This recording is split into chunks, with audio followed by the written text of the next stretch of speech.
It's me, Vicky Marie, and good morning, good afternoon, or good evening, wherever you are in this crazy world we're living in. Now, today in this video, we're going to talk about these two women, a mother and daughter, who were murdered by the daughter's ex-partner.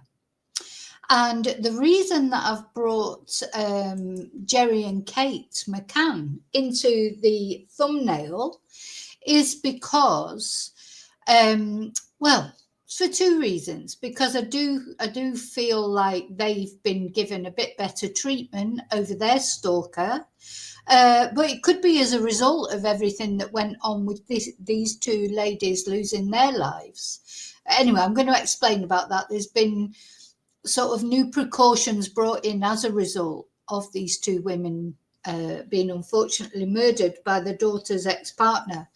And maybe that's helped with the Jerry and Kate McCann, protesting against the stalking treatment that they've received from Julia Wendelt, of course, who claims to be Madeleine, though I still don't understand why they just don't have a DNA test and put it to bed once and for all. But anyway, they haven't, or as far as we know, they haven't so far. So this is what we're going to talk about today, and we're not going to talk about the McCann case. That's a little bit of clickbait, I suppose, I've put in there, and I'm unashamedly saying that because I want people to watch this video. Any video that you make that seems to have any relation to the Madeleine McCann case, of course, gets a lot of views, and I want this case to get a lot of views. I want people to know about Raneem and her mum and what happened and how the police failed them abysmally. I mean, sorry, I can already feel myself getting angry.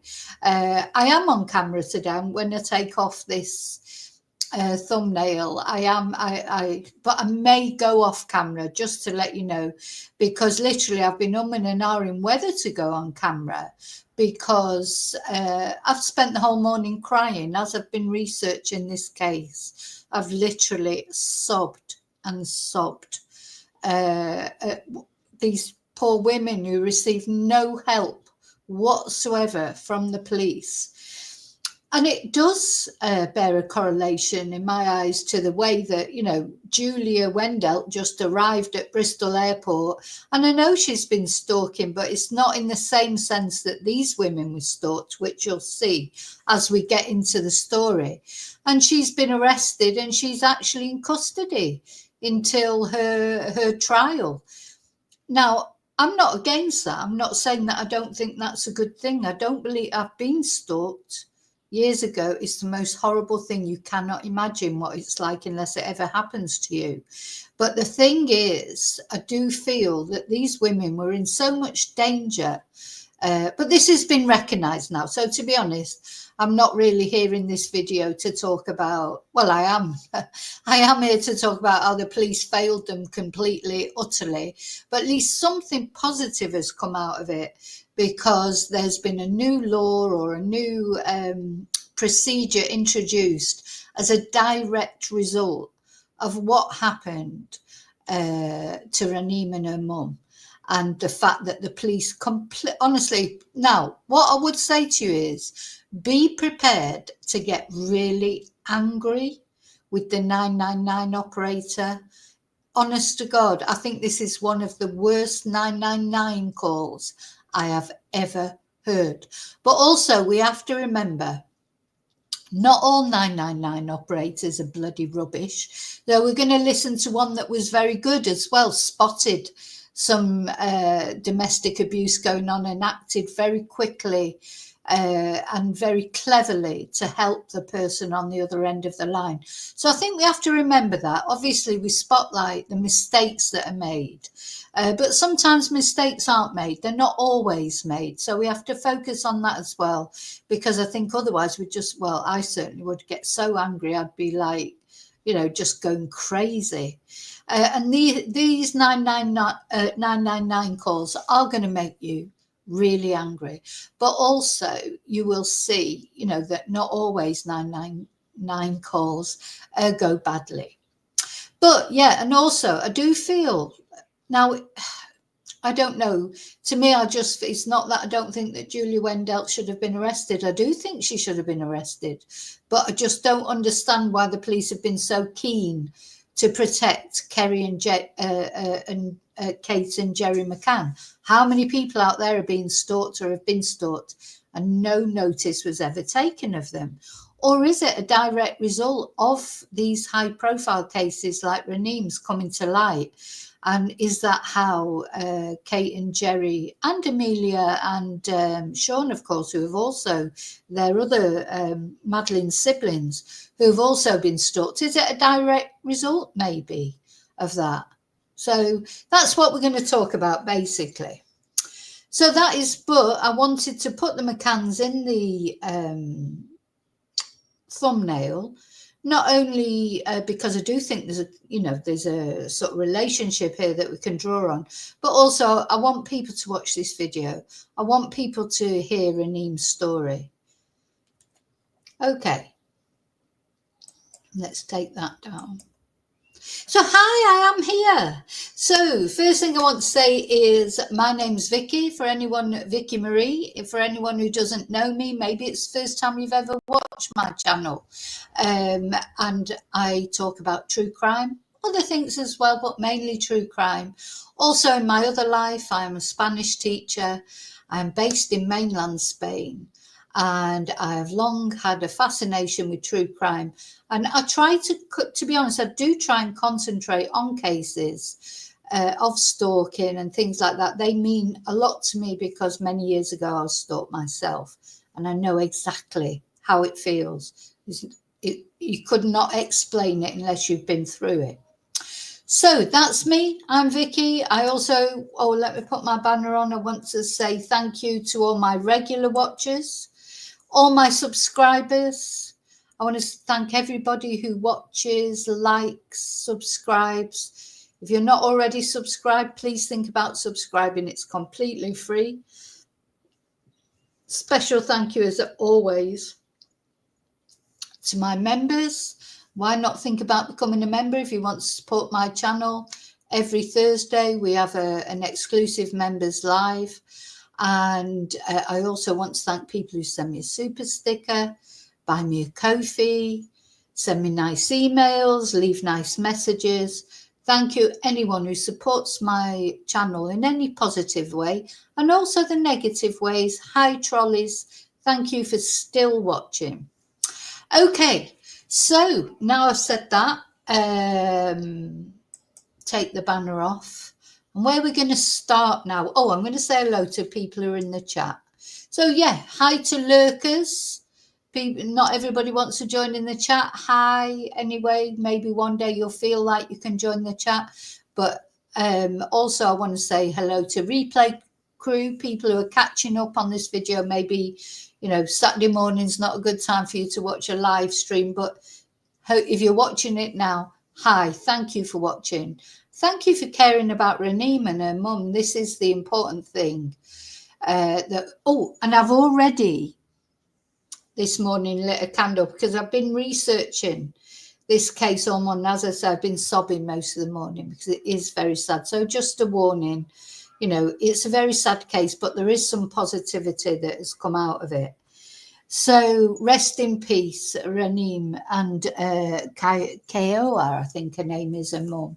Thank you so much for at least, although, you wouldn't have chosen to leave this world the way you did, but it's so nice that something positive has come out of your terrible experience. And that is mainly thanks to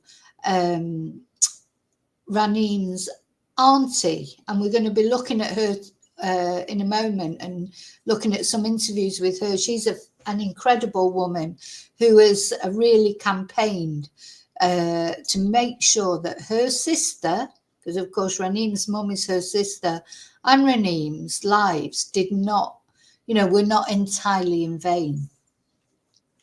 Even though it was horrible what happened to them, something positive has come out of it. Okay, so hi David, hi Kelly, Hi, Heather. Hi, Sheep Farmer. Yeah, I believe the episode was out yesterday because I had a few messages. I didn't see it. Hi, Bertan. Yeah, that was years ago. That it was just after COVID, I think. Anyway, hi, Joanne.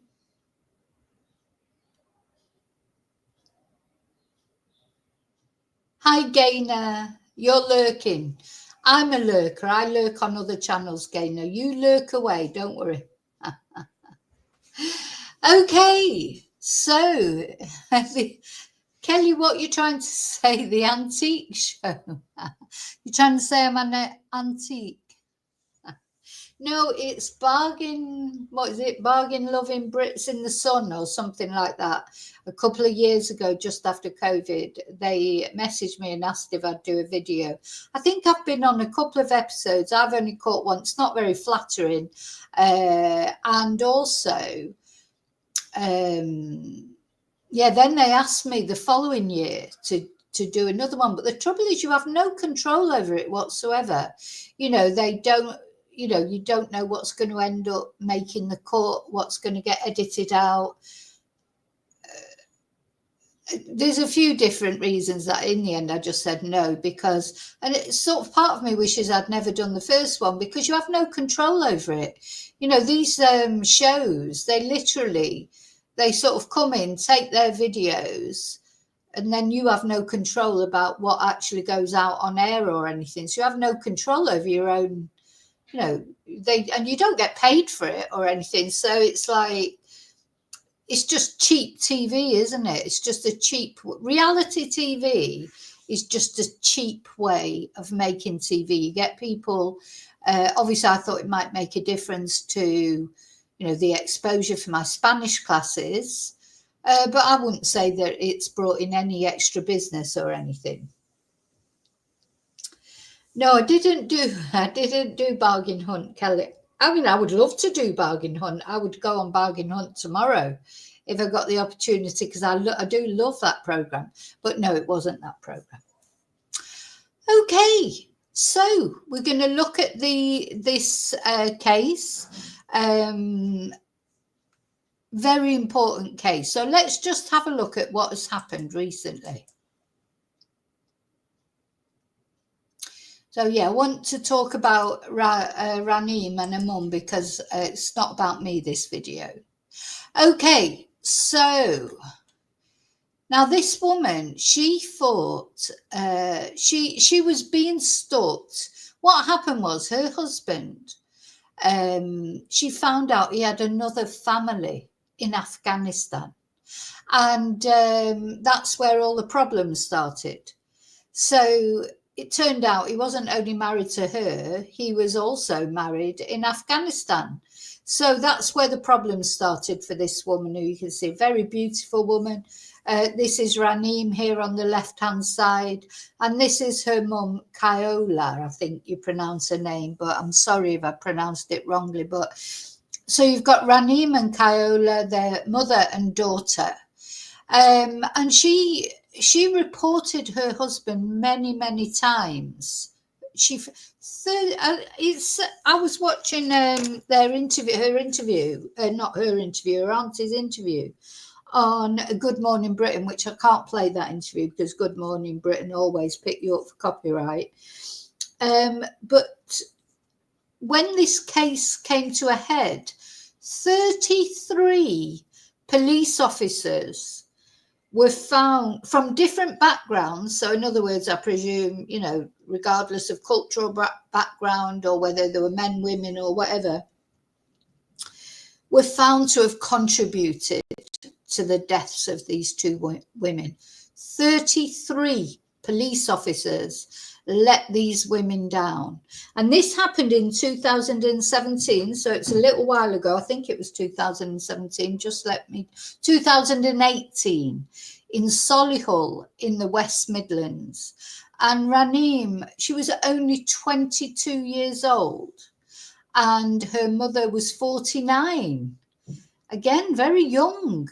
So a lot of emphasis is always on Raneem, but I also want to talk about her mum, because her mum sacrificed her life trying to save her own daughter. And her husband was called Jambaz Tareen, and he was described as very controlling and obsessive by the auntie. So they were killed in Solihull, West Midlands in August 2018, and Taryn was jailed. I'm not even going to show a photo of him. He was jailed for at least 32 years in December 2018 after he did at least plead guilty. 32 years for 2 lives. Doesn't seem like much, does it? Honestly, he should never see the light of day again. Anyway, so her auntie described how he had stalked her niece after their relationship broke down, and he had even carved her name into his arm with a razor. Well, is that a red flag? Isn't that a red flag in itself? Once the police knew that he had carved her name into his arm with a razor, I mean, how sometimes you just think, how many red flags do people need? Literally. I mean, things have moved on. I hope they have moved on. And as I say, maybe that is why the McCanns have been protected more by the arrest of Julia, because of cases like this, where stalking has come to, where stalking has come to the forefront. Maybe that's why. Maybe that's why.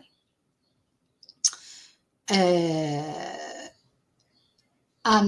I just want to, let me just put there, because I have to go on to to me, all those red flags about Taryn, David, no, I don't believe that. I don't think it wouldn't matter if it was that culture or not. At the end of the day, I've seen enough true crime videos where there've been all sorts of people. Look at Holly Gazzard. And the one that the two, there's time after time. I think they just don't, or they didn't take notice of domestic violence. And you'll see when once we get into it and listen to the 999 calls. I mean, this was the woman. It was a woman operator.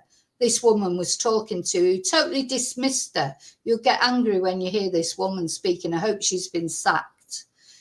So no, I don't believe that at all. I think it was just that domestic violence in itself, gender violence against women and girls, is never taken seriously enough. And it's certainly the Tories did absolutely nothing in their 13 years in power to help women's safety or girls' safety. Hopefully, we'll see what happens now. Hopefully something will happen now. So the Labour Party's mission is to halve gender violence against women and girls. So, and it doesn't matter what culture they come from. Okay, so let's go back to this. So yeah, now, at the end of the day, when someone has carved someone's name into their arm with a razor, that's a bit of a red flag, isn't it? Anyway, Senior Coroner Louise Hunt told jurors at Birmingham and Solihull's Coroner's Court they would also hear evidence of West Midlands police response to several phone calls Ms. Oudeh made to the force about her abusive relationship before her death. So the night that she was murdered, that her and her mum was murdered, she made 4 999 calls to the police. But prior to that, she had made 13 domestic violence, 999 calls. So this was not just, one night suddenly out of the blue and the police knew nothing about this. In fact, if anything, I think that worked against her, because I think another thing that sometimes happens, people phone, when women phone, or men, I mean, domestic violence can happen to men, it's just less common. when they phone the police about domestic violence, then quite often they do stay with that person. This is a problem. And so I think maybe the police think, oh, well, they just went back to them. But, you know, this is what we're going to look at again in this video. It's not so easy to just leave someone, is it? You know, people say, oh, just leave them. You know, just leave them, you know, as if that's the easiest thing in the world to do. It is the most and that, of course, as well, is where you are in the most danger when you do actually decide to leave them. You know, if they know where you are, I've said this a million times, you know, quite often they still know where you are. It doesn't matter if they've got an anti-stalking order against them, or, you know, it doesn't matter if they're determined enough, obsessive enough. They will, if they know where you are. That's what, to me, that's what matters.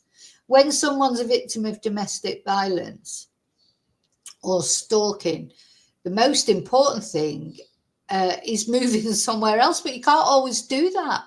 I was lucky enough that I could do that.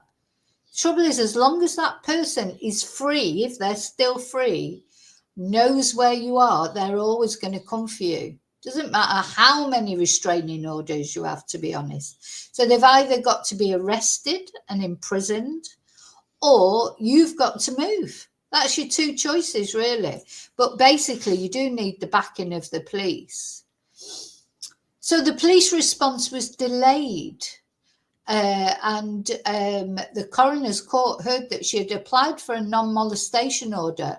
But on the night of the 26th of August, Taryn, who was only 21, this guy, followed her and her mother to a restaurant where he slapped her and then followed them as he left. And Ms. Hunt told the 11-member jury the police were called. Their response, you will hear, was delayed due to a firearms incident. So this, again, to me, comes down to policing, like resources. You know, they've got an incident going on. So then Raneem's case takes a back burner because they've got a firearms incident going on. They actually said to her, now something that's important to remember, not on that, well, you'll hear the 999 call from that night, how dismissive the police operator was, a woman herself. But prior to that night, Raneem had been told, stop wasting police time. She'd been told to stop wasting police time.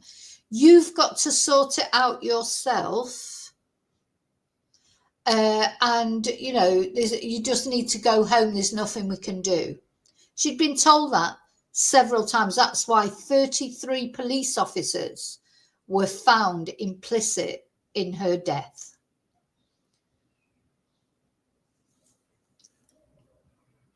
So just after midnight that same night, they were stabbed to death. And we're going to see the CCTV of her husband turning up there. So they were, you know, a mother and daughter murdered. So obviously the mother, she was trying to protect her daughter like any mother would. And this is where I get upset. I can feel myself getting upset now. So she was trying to protect her daughter and she lost her life at the same time.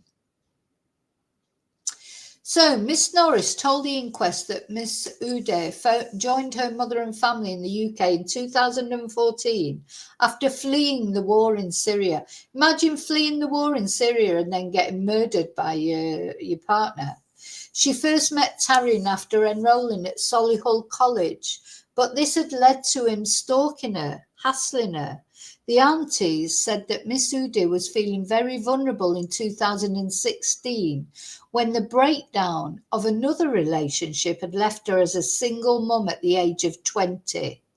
Taryn gradually convinced her to rekindle their relationship, and they had an Islamic marriage in April 2017. And shortly afterwards, the jury heard Miss Oudeh told her aunt that as they signed the paperwork, he had whispered to her, in our culture, we don't have divorce. Now you're my wife. The day you leave, I will kill you. So talk about red flags. He said that very day. So he became very controlling and obsessive, like she was his belonging. The marriage started now, and before anyone says it's this culture, it's not. This happens in every culture. My partner was not Islamic. He was, from Portsmouth. He's the most sort of British person you could get. There's controlling people in every culture. The marriage started to break down after Tarin travelled to Afghanistan, where it emerged he had another wife and children. That was probably an arranged marriage. After Miss Oudeh told him their relationship was over, he would sleep in the car outside her house for days. How was he allowed to do that? And on one occasion, he sent Miss Norris an image on Facebook of his arm showing Raneem's name carved into it with a razor. And she claimed that her niece's repeated calls to police led to little action, with visits from social workers leaving her scared that they would remove her child. They'll say to her, "You're wasting our time. You need to deal with him yourself. Kick him out. You can't call us all the time. Ask him to move out." So easy, isn't it? Yeah, just tell him to move out. Just tell him to move out. Don't keep bothering us. Anyway, that was what came up at the inquest. But now, before we start listening to the actual 999 calls, looking at the CCTV, etc., I just want to explain to you the bit of positivity that has come up recently. Let me just make sure you're all right in chat.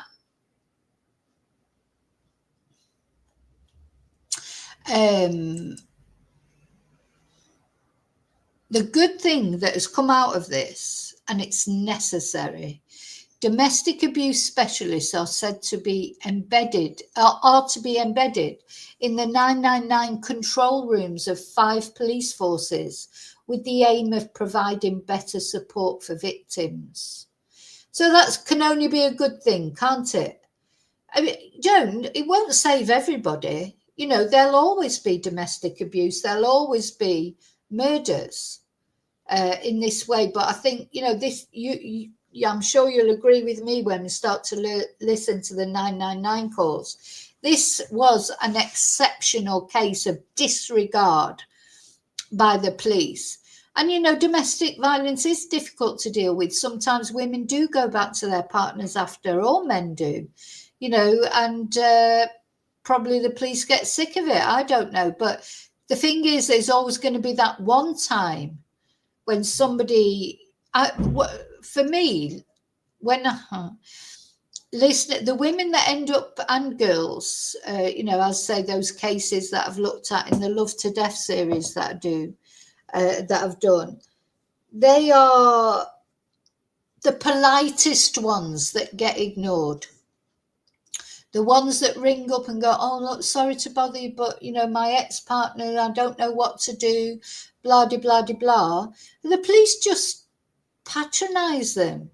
Have you got to be demanding? You've got to phone up and be going crazy before you can get somebody out from the police.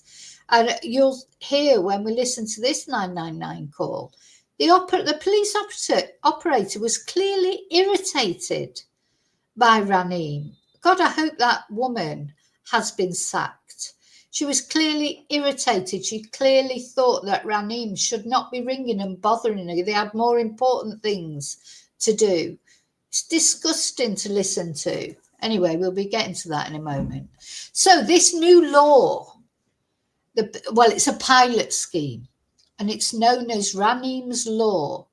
And this comes after Raneem Oudeh was murdered along with her mother, Khaola Saleem, at the hands of Miss Oudeh's ex-partner, Jambaz Tareen, in 2018.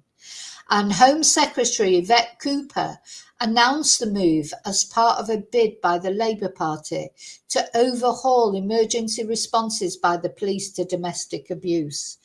I think it can only be good. And at the time, Yvette Cooper was the shadow Home Secretary. She talked about it then, but of course she couldn't do anything. The Tory party, as usual, did absolutely nothing for women. The Tory party has never done anything for women. You know, even Mrs. Thatcher, everyone, oh, you know, a woman prime minister. There's no woman prime minister that we've had in Britain that has done anything for women. The one who did the most was probably Theresa May. But even she didn't really do that much. But she at least made an effort. Mrs. Thatcher did nothing for women.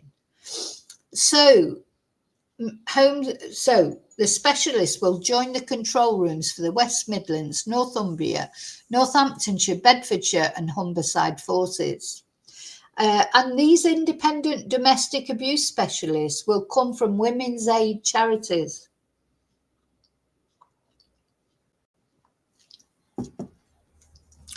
The government has confirmed there will be 2.2 million made available. It's not a lot of money.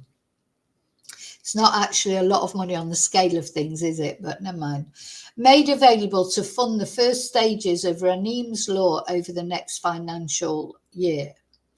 In 2024, Yvette Cooper, who was then Shadow Home Secretary, had floated the idea of the initiative after what she called missed opportunities by agencies to protect the two women who were killed in Solihull. In November 2022, an inquest concluded that mistakes made by West Midlands Police materially contributed to their deaths. Well, I hope they're being prosecuted. 33 police officers were found to have materially contributed to these women's deaths. So on the night they were killed by Taryn, Miss Oudeh called the force 4 times in one night. She'd already called them about 13 times before in the days leading up to it, or in the months leading up to it. But on that very night, she called them 4 times and nobody came.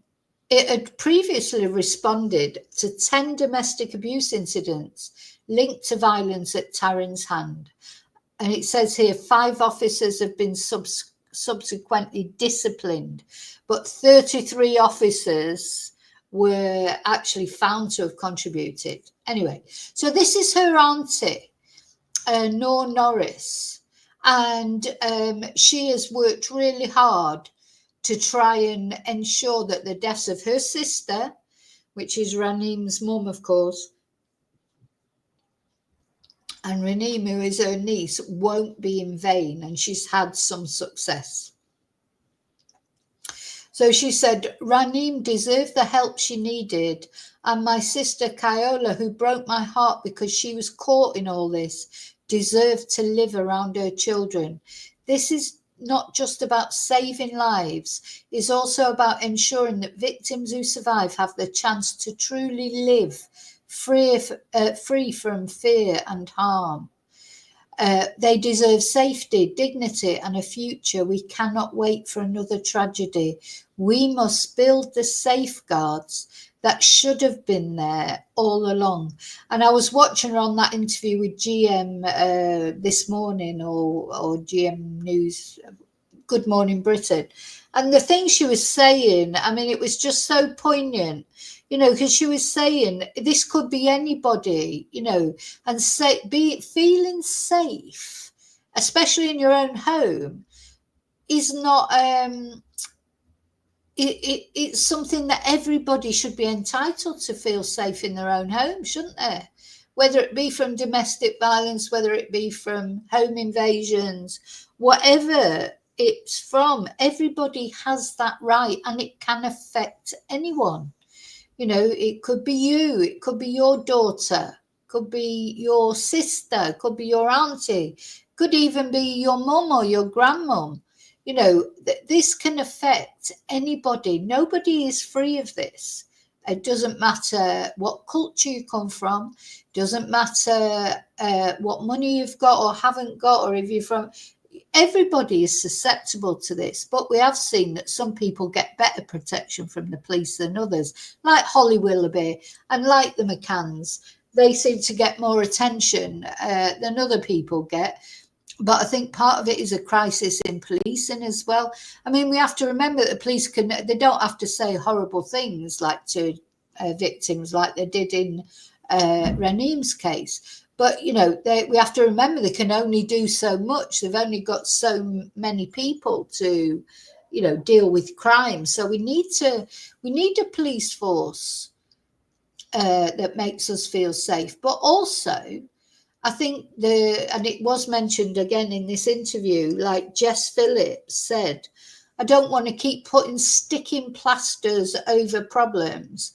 I want to stop having to buy the plasters. So it goes deeper into society, doesn't it, in general? Why do these people from all different cultures feel that they have the right to control someone?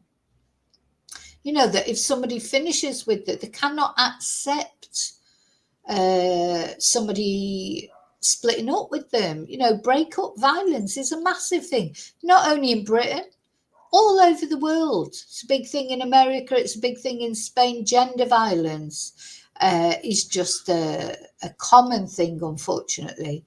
So there needs to be some education into teaching people that they cannot treat other people as their possessions.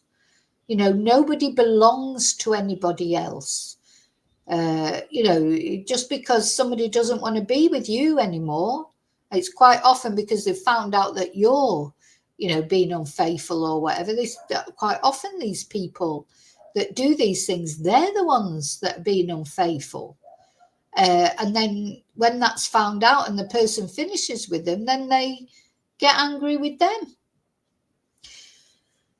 Anyway, this is not just about saving lives, it's also about ensuring that victims who survive have the chance to truly live free from fear and harm. God, if you can't go to, so they'd gone to this place because they didn't drink, so that, you know, I can't remember what these places are called, where people go to drink tea and socialize, etc.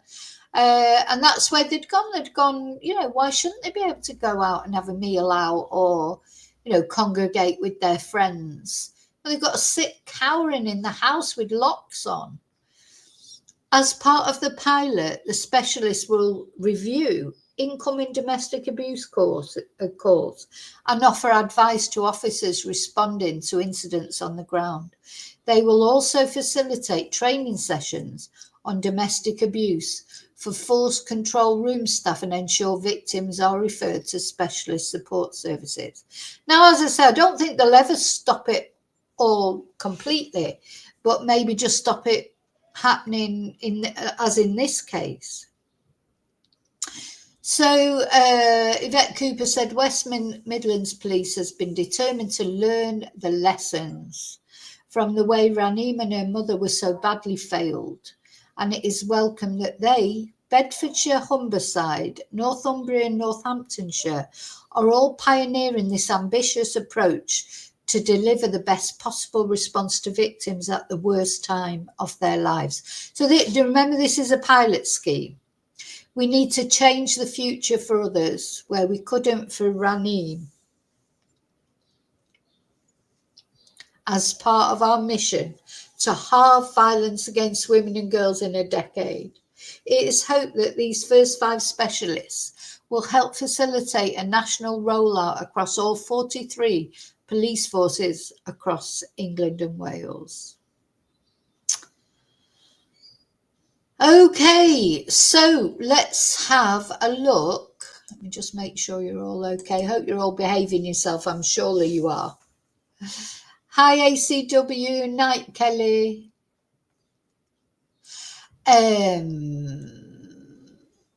Right, let's have a look then at or a listen to the actual calls.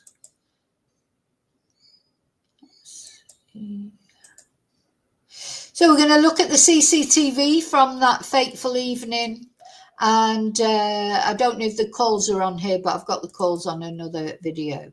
So, yeah, trigger warning, because it's quite distressing to see.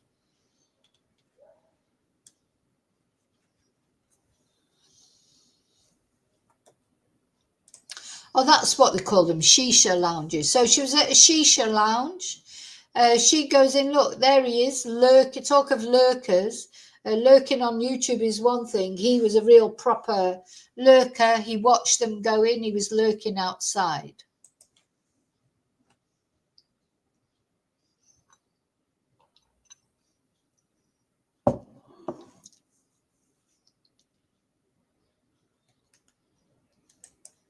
So he sees them in the lounge and he goes in and confronts her.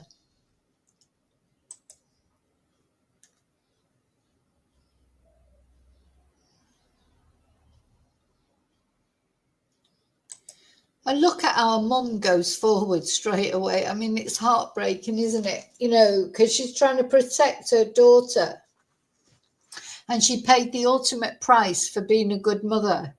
You know, she went there to protect, not he doesn't kill them there, and then he went to their home and killed them. But, you know, she tried her best to protect her daughter.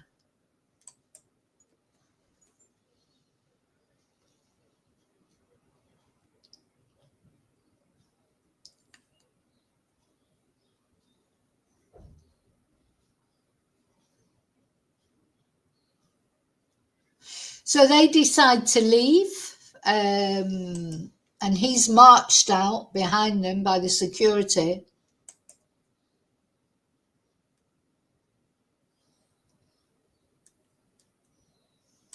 Now, she calls 999. We're going to listen to that call in a moment, but she leaves before the police arrive that time.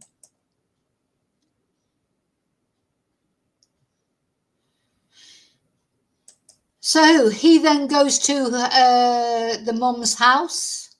You just saw him there running across the road with his knife, and he's seen entering the house. Then afterwards, what is it with these murderers? Quite often they go off and they're starving afterwards. You wouldn't think you could eat after you just stabbed 2 people to death, would you? But he's starving. He goes to a chicken shop, changes his appearance, apparently. I don't know. I think he changes his clothes probably. Maybe he does something with his beard, moustache, whatever. And off he goes to a chicken shop to have something to eat.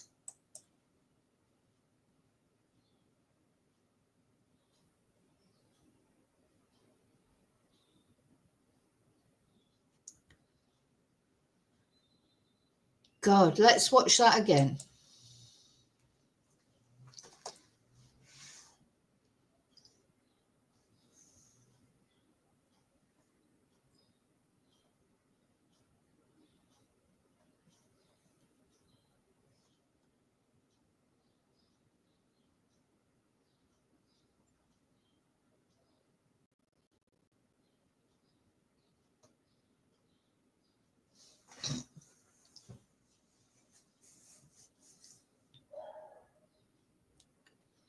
The mum's very brave, isn't she? I think most mums would do that, wouldn't they? You wouldn't think about your own safety.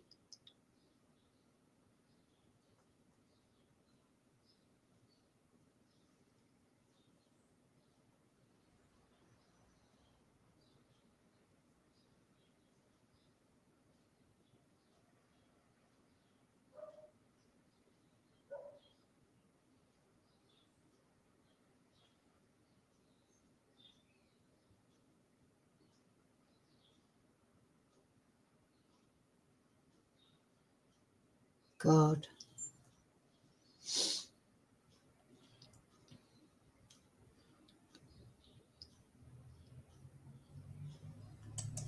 I mean, he's a complete thicko apart from anything, isn't he? So he goes, he murders 2 people. And off he goes to the chicken shop to buy some chicken. He doesn't even go on the run. You know, what did he really think he was going to get away with it? Oh my God, it all seems even worse when it's a thicko that does it. I don't know, just always seems worse. Oh gosh. Hi, Yvonne. Okay, so let's have a listen now to these calls. Let's see the actual calls that she made.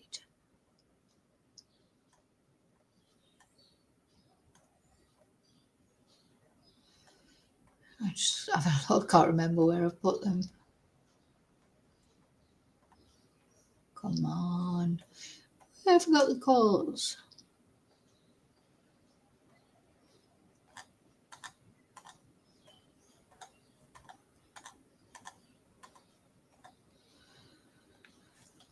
Right.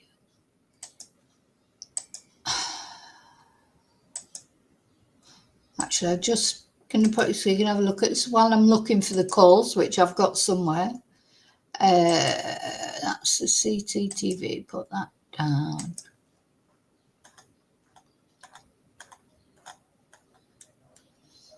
Read that.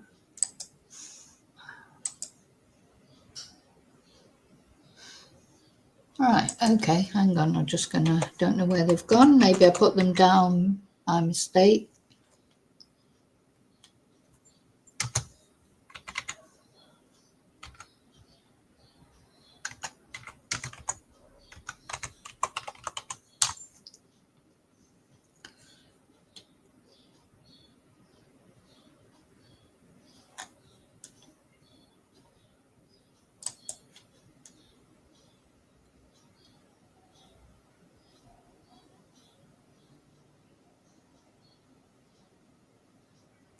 See.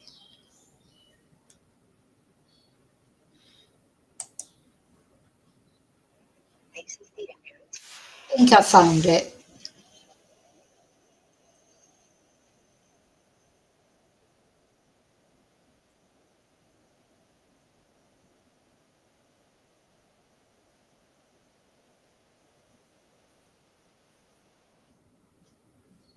Baby with me. I have 2.5-year-old child. I have a baby with. Right, okay, so be prepared to get annoyed at this operator. I have a baby with me. I have 2.5-year-old child. He might hurt me or hurt the child. So it's just really dangerous. He's drunk as well, and he might just get a knife or something and do something to us. Okay. We'll go back to your mum's. If he turns up there, call 999, okay? I hate this woman. Did you hear? She went, oh, okay. Oh, well, go back to your mum's, and if he comes again, call 999. Okay, she's calling fucking 999 now, you idiot. She's calling 999 now. Sorry, I'd better not speak on this because I'm going to get really angry. If he turns up there, call 999, okay? We'll get someone to see you tomorrow. That's the problem when I'm calling and they're not coming quickly. I've been waiting 2 hours. We'll get somebody tomorrow, she said. Well, there was no tomorrow for Raneem and her mum. There was no tomorrow. You know, tomorrow was too late. We'll get someone tomorrow. So she says he's there, he's drunk, he's been there threatening her, threatening to kill her. Now, like in this moment, and she says we'll get someone there tomorrow. No. Yeah, because he had left, so the risk has been lowered. That's the issue. But now he's not there. He might be waiting. Well, now he might he's be not waiting. there, so we have He to might go be to waiting. other jobs where there are people there still. We have other jobs. We have other jobs to do. You're not fucking important, of course. Oh, God, this is so no. Oh, my God. So why does it take? So this was 2018. We're now in 2025.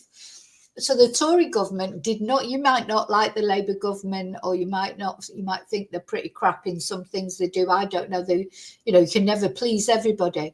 But at least they've done something about this. So this happened in 2018, and between 2008, 8 years, nobody's done anything. The Tory government did nothing. That's how it works.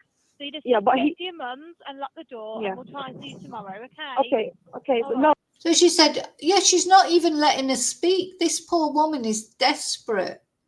Oh my God, just really upsets me. She's so desperate. You can hear it in her voice. And that police operator, who is a woman herself, is just not interested. She could not give an SHIT. She just wants to, right, okay, go back to your mum's. We'll try and get to you tomorrow, she said. We'll try and get to you tomorrow. So I'll tell you what, if you live in Britain, and God, if you've got any, it might not affect you, but it might be your sister, your daughter, your mum, or whatever, your auntie, you should be angry about this. I mean, this is so anger-inducing. And whatever happened to this telephone operator, I don't know, but I hope she's not working there anymore. Oh, he actually followed me from my mom to the place where I was in restaurant. Okay, but that's what I'm saying. It's been 2 hours. He's now, waiting for though. me. It's been 2 hours, so you need to go to your mum's. Okay, that's what you said you wanted to do. All right, thank you. Bye-bye. Yeah, fuck off. Fuck off. Yeah, you're dead that day. You never get a chance to do anything else, but fuck off. Just get off my phone. I think there's talk about culture things. Is that like a racist thing? Was she annoyed with her because she wasn't British? British, she's British, but you know what I mean. Is there like a racist element there? That woman, honest to God, I'm so angry with her. I've cried all morning listening to this. It's still affecting me, to be honest, just the same, because I don't know about you, but to me, I can hear the desperation in that woman's voice. And she did what she should do. She rang the police. And it's not only that they didn't help her, but she's not even interested. And she'd been told by the police before, you've got to deal with it yourself. What do you expect us to do? Blah, de, blah, de, blah. She'd been treated terribly. And then that woman said, oh, we'll get to you tomorrow. And they said, oh, we'll try and get to you tomorrow. We've got other things more important to do tomorrow. And tomorrow never came for Raneem and her mum. I have a baby with me. I have 2.5-year-old child. And apart from that, she's got a baby and a 2.5-year-old child with her. Apart from, if you don't even think about her safety and her mum's safety, she's got a baby and a 2.5-year-old child with her. Hurt me or hurt the child. Incredible. So it's just really dangerous. He's drunk as well, and he might just get a knife or something and do something to us. Okay. All right, we'll go back to your mum's. If he turns up there, call 999, okay? We'll get someone to see you tomorrow. That's the problem when I'm calling. They're not coming quickly. I've been waiting 2 hours now. Yeah, because he had left, so the risk has been lowered. That's the issue. But now he's not there. He might be waiting. He should have been arrested. The police, they didn't need to go and see her. They needed to find him, arrest him, and stop him from doing anything. That's what they should have done. God, it makes me so angry. This poor woman and her mum. So those two children, that she had a baby there and a 2.5-year-old child, they've now lost their mum and their dad, to be honest, to be fair, I suppose. Their mum, their dad, their grandma, all just like that. Well, now he's not there, so we have to do other jobs where there are people there still. That's how it works. So as she's trying to talk, that Knut on the other end of the phone raises a voice at her as well. So this is a woman who's like ringing up because of domestic violence. She's shouting at her, raising her voice and saying, oh yeah, well, we've got, talking over her. It's foul, honest to God, so foul. So you just go to your mum's and lock the door, and we'll try and see you tomorrow, okay? Okay. But no, he actually followed me from my mom to the place where I was in restaurant. Okay, but that's what I'm saying. It's been 2 hours. He's waiting for me. It's been 2 hours, so you need to go to your mum's. Okay, that's what you said you wanted to do. All right, thank you. Bye-bye. Thank you, bye. Well, I'll tell you what, I hope she can't sleep at night knowing what happened to Raneem and her mum in the end, and that she is partly responsible. I'm sorry, but she is partly responsible. He did it. He's the one who's guilty. But that horrible telephone operator, she is partly responsible for what happened to Raneem, because she totally disregarded her. She shouted at her. She told her that there were other things more important. We'll come and see you tomorrow, or we'll try and come and see you tomorrow. It's like, oh my God. It's just incredible to me. I bet the McCanns didn't get that sort of treatment, did they, when Madeleine McCann's parents phoned up to report someone for stalking? They swooped in on Julia at the airport, arrested her, and now she's in custody until her court hearing. Anyway, just terrible, I think. Terrible, terrible, terrible. So now on a positive note, because I can feel myself getting all angry. On a positive note, I want to listen to an interview with the auntie. There is an interview on Sky News that we will be able to listen to, because Sky News don't tend to pull you up for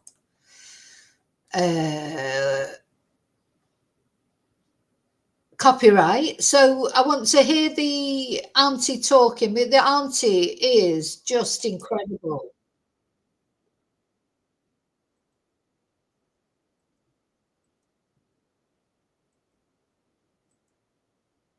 Working in it is even harder all the time. To me, it happens yesterday. I never leave it. It never leaves me, especially when you do campaign. You're in it all the time, and every time you hear a news about someone who have been in domestic abuse or survivor, or someone who's actually been, their life's been taken, it really triggers that moment. And working in it is even harder. But I want to have it any other way, because it helps me heal. In a sense that knowing that every survivor from Raneem's law, a chance that Raneem was never given that. I couldn't do much at the time. Khaola and Raneem had no idea. But today, I could do so much for victims by helping them getting this law, by maintaining support for them and making sure that it gets implemented in the best way. The time. To me, it happens yesterday. I never leave it. It never leaves me. Especially when you do campaign, you're in it all the time, and every time you hear a news about someone who have been in domestic abuse or survivor, or someone who's actually been, their life's been taken, it really triggers that moment. And working in it is even harder. But I want to have it any other way, because it helps me heal. In a sense that knowing that every survivor from Raneem's law, a chance that Raneem was never given that. I couldn't do much at the time. Khaola and Raneem had no idea. But today, I could do so much for victims by helping them getting this law, by maintaining support for them and making sure that it gets implemented in the best way. So there you go. I love to see when victims' families, we do see it very often, when they put something positive. So this is Raneem's auntie, is the sister of Raneem's mum, who sacrificed her life. I think it's important to remember as well that her mum sacrificed her life as well to try and save her daughter. Unfortunately, she wasn't successful. So I just hope to God that they're together in the next world, and then, as I say, Raneem's children, they've lost their mum and their grandma, thanks to the evil of one man. He was given, I think it's 32 years in prison, which, he's only in his 20s. I don't think it's a long enough sentence. But there you go. I suppose it's good job it was 32 years, I suppose. Okay, now what we're going to look at now. So we listened to that 999 call, which is really a masterclass in what the fuck not to do when someone phones up saying that their ex-partner is trying to murder them. That was a masterclass in what not to do, wasn't it? And now we're going to listen to, because I think it's important to remember, because sometimes the more you listen to these 999 calls or 911 calls or 112 calls in Spain, you do think sometimes, God, these operators, they're bloody rubbish. Do they even get trained properly? But now I want us to listen to, this is a real call that the Metropolitan Police released. I think the Metropolitan Police, they're probably trying to say, oh, look, we're not always crap. Sometimes we do deal with things well. And this, we're going to listen to this 999 call. And this is a masterclass in how to treat someone who phones up for domestic violence issues. Scaring you at the property now? Yes. No problem, police are coming, okay? I'm going to go back to the beginning. Have they got any weapons?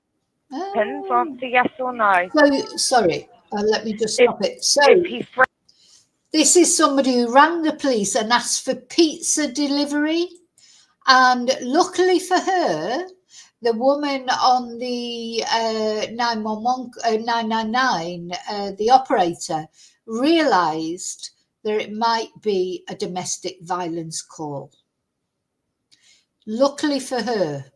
Let's listen to it.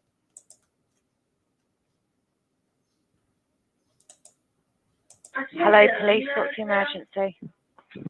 Pizza delivery. Pizza delivery. Okay, do you require pizza delivery or do you require the police? If it's the police, say yes. Yes. Okay, is the person that's scaring you at the property now? Yes. No problem, police are coming, okay? Have they got any weapons? Answer yes or no. If he threatened to her. Now, she asked her if she had any weapons, answer yes or no. Now, this police operator is brilliant because, well, you can hear children crying in the background as well. And I think you're right, David. I think the best thing probably to say is say yes. I mean, the thing is, when people ring, normal people, you know, nice people like the victims of domestic abuse, they don't think of how to play a system like bloody domestic abusers do, you know, pull the mental health card or, you know, come out with anything to try and get away with their actions. Victims don't do that, do they? But really, you're absolutely right. If you phone up and you get someone who's, you know, hopefully someone that's just, if anybody's watching this and sometimes maybe you are a victim of domestic abuse and you know, if you imagine you're stuck there, I mean, COVID must have been awful, especially literally stuck in. There were so many murders in Spain, domestic violence murders in Spain during COVID, because that's where you can't get away from your abuser at all and they never go out anywhere. They're always in there with you. It must have been suffocating for people who were suffering domestic abuse. But yeah, if you are in that circumstance and you manage to get them, persuade them to let you ring for a pizza or for some, ring 999, and hopefully if you say, oh, you know, pizza please or something, you get an operator who's clever enough like this one to realise that maybe this isn't just a fake call or somebody who's rang the wrong number. This is somebody trying their very best to get their voice heard. And and then if they say to you, like this woman does, does he have a weapon? Say yes or no. You should really say yes, you know, whether it's a lie or not, because do you know what as well? I think really you can't say someone doesn't have a weapon, because if you're at home with someone, there'll be knives somewhere in the kitchen. So yeah, you've got to say yes, because if you say they've got a weapon, they're likely to act more quickly, aren't they? You know, that's just the way it is. Thing is, when you phone up, you are in a queue probably with a load of other people who are phoning up about domestic abuse. You know, unfortunately, it's not as if it's not something that happens very often, is it? So you'll be in a queue probably of people. So yeah, say you've got a weapon, say they've got a weapon, say now you'll find as well in a minute, she asks if the children are in danger. I know it sounds awful, but I would say yes, the children, you've got, because you don't know that the children are not in danger anyway. They may not have made a direct threat against the children, but how do you know they're not going to kill you and then kill the children as well? Lots of domestic abusers do that. They kill their whole family, not just their wife or their partner. Quite often they kill their own children. So I would just say yes to everything. That would be my advice to anyone. If you feel that you're so much in danger that you even have to ring 999 in the first place, if they ask you if they've got a weapon, yes. If they ask you if you think the children are in danger, yes. because at the end of the day, if that person does something to you, you don't know what they're going to do to the children. So you don't know that if the children are in danger or not. And the most important thing is that you're still there to look after them. Okay, let's carry on. Hurt you, tell me pepperoni. If you threaten to hurt the children, tell me cheese. Pepperoni. Okay, the police will be with you very, very shortly, okay? All right, if you need to call back 999, keep in a separate room from him for the moment, all right? If I stay on the phone any longer, it will look suspicious if you're calling for a pizza, okay? Okay, police will be with you very soon. Hello, police, what's the emergency? Pizza delivery. Pizza delivery? Okay, do you require pizza delivery or do you require the police? If it's the police, say yes. Yes. Okay, is the person that's scaring you at the property now? Yes. No problem, police are coming, okay? Have they got any weapons? Answer yes or no. If he threatened to hurt you, tell me pepperoni. If he threatened to hurt the children, tell me cheese. Pepperoni. Okay, the police will be with you very, very shortly, okay?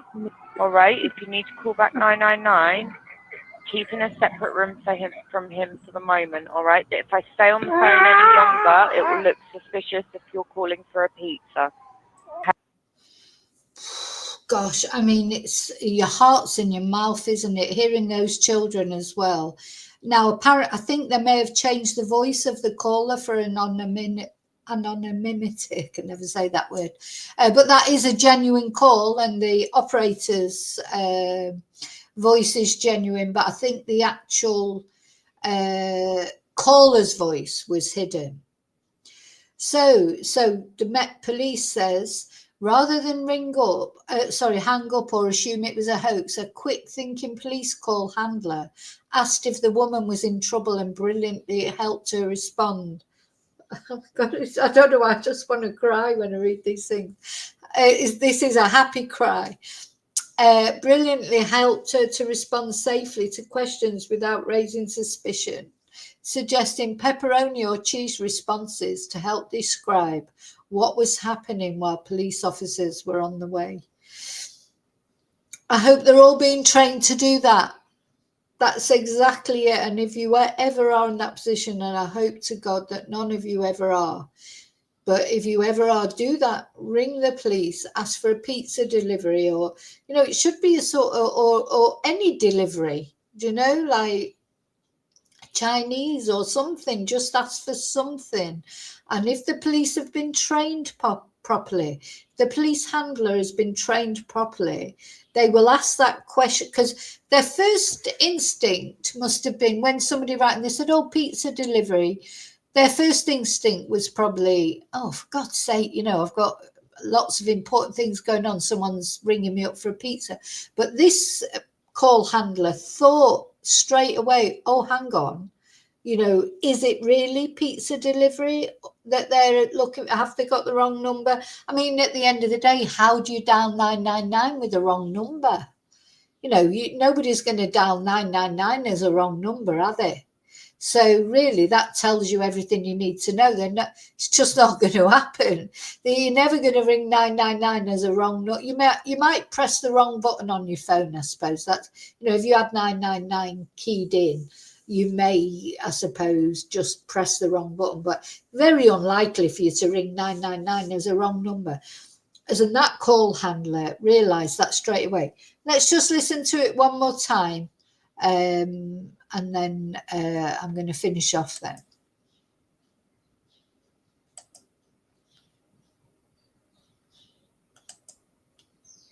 Hello, police. What's the emergency? Pizza delivery. Pizza delivery? Okay, do you require pizza delivery or do you require the police? If it's the police, say yes. Yes. Okay, is the That was also clever, wasn't it? What straight away she said to her, if you require, do you require police or pizza delivery? If you require the police, say yes, because of course she can't say police. So if her abuser overhears her say police, they're going to be right on it. Person is the person that's scaring you at the property now? Yes. No problem, police are coming, okay? Have they got any weapons? Answer yes or no. If he threatened to hurt you, tell me pepperoni. If he threatened to hurt the children, tell me cheese. Pepperoni. Okay, the police will be with you very, very shortly, okay? All right, if you need to call back 999, keep in a separate room from him for the moment, all right? If I stay on the phone any longer, it will look suspicious if you're calling for a pizza, okay? Okay, police will be with you very soon. So there Hello, you police. go. What's your name? That is a masterclass for a call handler in how to deal with a caller. And you know, I've just realised, guess what I'm having for lunch today? I'm having pepperoni pizza. And I bought that pizza this morning, like at about 9 o'clock. I hadn't listened to that audio call then. You know, I just fancied a pizza. I very rarely eat pizza. That's strange, isn't it? Anyway, I've just thought then as I was thinking, oh, I'm getting hungry. What am I having for lunch? I thought, oh, yeah, I bought that pizza. Sorry, not this morning. Yesterday I bought the pizza. Anyway, okay, so I'm going to have my pepperoni pizza. Yeah, so very sad, obviously, for Raneem and her mum, and at least he's in prison. I hope the kids are okay. But, you know, let's hope it does make a difference. You know, I don't think you'll ever eradicate domestic violence, not even with things like this. I think the only way that it'll ever be controlled, even, it's never going to be eradicated completely. But, you know, to try and, what's the word? Try and instill, maybe teach some things at school, you know, on teach people not to be victims of coercive control, teach people not to think that they own people that they're in relationships with. I mean, I don't know what the answer is. Yeah, I'm going to have a pepperoni pizza, David, and then phone the police. I'm really looking forward to it now, actually. I'm getting really hungry. But yeah, it's such, you know, that's such a simple idea, isn't it? But such a good idea. And yeah, if any of you out there, you know, I don't know who's watching this video, there could be people out there that are watching that are victims of domestic abuse, or there could be people out there watching who are domestic abusers.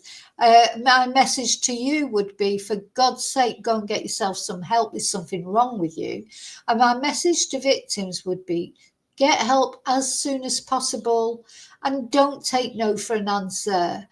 And get out. I mean, I know it's easier said than done, but the thing is, there are domestic abuse shelters and things like this. Got to be places where people can go, because I think sometimes we obsessive stalkers like this guy and like many others, as long as they know where you are, they're going to come after you. I don't think they even care if they have a restraining order or not. I don't think it'll make any difference. To me, it'll be arm yourself. You know, get prepared to do them some damage. Don't feel bad about doing them some damage if they come after you, and get out of where you know, try if you possibly can, go to places where they don't know where you are. But if you can't, then yeah, ring the police, say you're ringing for a pizza delivery or something like that. Unfortunately, you have to be, although these abusers, they're thickos, as I call them, they are thickos, but they're clever as well, because they're clever in their, when they become so obsessive as that, they will go to any lengths to find out where you are. If only they could put that intelligence into making something of their lives, doing something positive in the world, instead of putting all that bloody sort of, I don't know, what's it, cunning, aren't they? Sometimes they're cunning in finding out where you are and stuff like that. Why can't they put that to a positive use instead of just, you know, why do they think? So that guy, that particular husband of Raneem, so not only had his family with Raneem, everyone's lost out in this case, haven't they? You know, so Raneem and her mum have lost their lives. The children have lost their mum and grandma. The guy has gone to prison. So his parents, I expect they're going mad as well.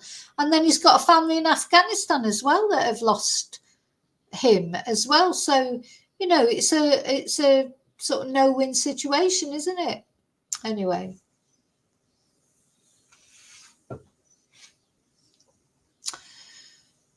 RACW, I hope you're okay now. Now, okay, so I'm going. Let me put my banner on. Thank you so much for watching. Thank you for caring about Raneem and her mum. Rest in peace. You know, we can't, there's nothing we can do about them anymore. You know, they have left us. Hopefully they're together. But hopefully their story and their auntie, let's have a look at their auntie actually, because I do think she's quite an impressive woman. This is the auntie on Good Morning Britain with Jess Phillips. And Jess Phillips has helped a lot. You know, Jess Phillips was made the minister. Jess Phillips, whatever people think of her, she's done a lot for women. She has done a lot for women. She's took a lot of abuse herself as well. So, you know, she's done more for women than most people have. So people who criticise her, I don't think you can criticise her for what she's done for women, whatever else you think of her or don't think of her. But of course, you know, the main people here that we're talking about are Raneem, that's her in her hijab, and this is her sort of such a beautiful woman, you know, like how do these men get these beautiful women? That's what I want to know, for God's sake. You know, why do we, I think women need a bit of education as well, is why do they feel that they need a man, you know, because rather have no man than think you've got to have a man who's going to control your life. You know, you'd be better off without him, to be honest. And of course, her mum. Just hope they're together in the next world, bless.